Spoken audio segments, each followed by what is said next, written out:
We often hear about why Indians are so obnoxious about the knowledge in their ancient books. There's a sect of Indians who claim that most of modern world inventions were already known to Indians hundreds and thousands of years ago. From airplanes to atom bombs, from quantum physics to complicated surgeries, from music to life transforming philosophies, everywhere you'll see that someone would claim that the ideas were originated in India. Now we are aware that modern science gives some due credit to Indians about the discoveries they made in the past. Wikipedia page is full of such inventions.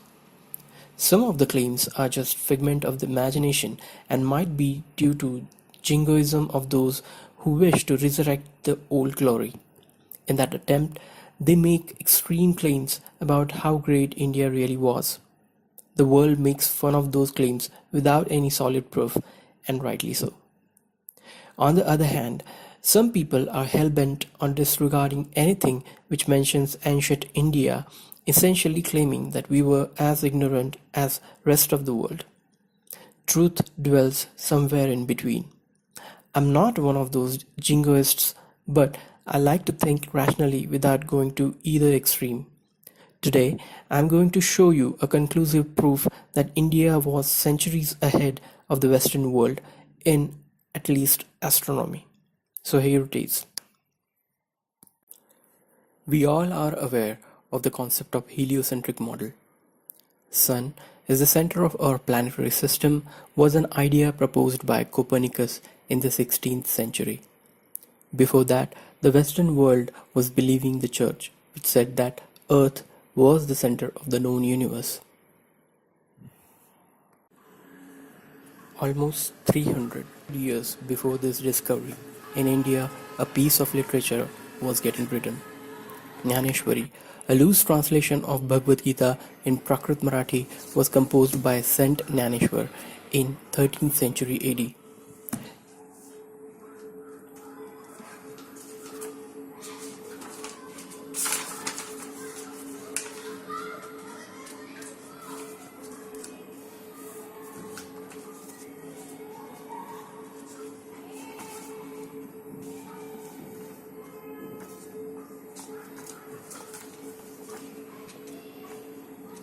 In one of the verses, Sri Dyaneshwar writes, "Ani udostaचे प्रमाणे जैसे न चालता सूर्याचे चालणे तैसे नैष्कर्मत्व जाणे karmichi asata." Literally translated as, like the rising and setting sun, who moves without moving, a doer recognizes himself as a non-doer. It discloses how karma yogis are in the state of inaction even while performing the most engaging works, and thus they are non-entangled in the karmic reactions. With this wisdom, the ancient sages performed their works without being affected by the success and failure, happiness and distress, merely as an act of sacrifice for the pleasure of the god.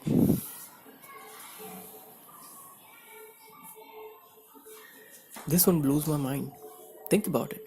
This book was written roughly 750 years ago. It is presenting an analogy. It's not inventing anything. That means heliocentric model was a common knowledge and pretty much accepted fact in India. This was almost 300 years before Copernicus. I should also mention that a Greek philosopher, Aristarchus, proposed the heliocentric model in 3rd century before Christ, but his ideas were never accepted by either Greeks or later by the Catholic Church until Copernicus. This also highlights the contribution of Copernicus to Western world, where the church was considered as the supreme source of knowledge, and anything said against the church was punished harshly. Copernicus thus is a celebrated figure in his birthland, which is a modern-day Poland. I was in the city of Wrocław, Poland, which has an international airport named after him. This signifies the importance of the discovery made by him. Indians, however, knew it as common sense centuries before Europeans accepted it. This is just an example of small common fact which was well known in the medieval Indian society. There are myriad of such examples scattered everywhere. So honestly, I think it's okay to laugh at a nutjob who tries to tell us that Indians had airplanes centuries ago. However, we should keep an open mind to persons who rationally try to find out the possibilities of what was really known to ancient Indians by studying the old scriptures. At least, we should not discourage or deny anyone who wants to uncover what is really written in those books. We need to avoid either extremity and start thinking rationally. It's not about which nation had how much wisdom. It's about uncovering that wisdom and use it to the betterment of the humanity. Let me know what you think in the comments. Check out my Quora answer on my take on this matter. The link is in the description.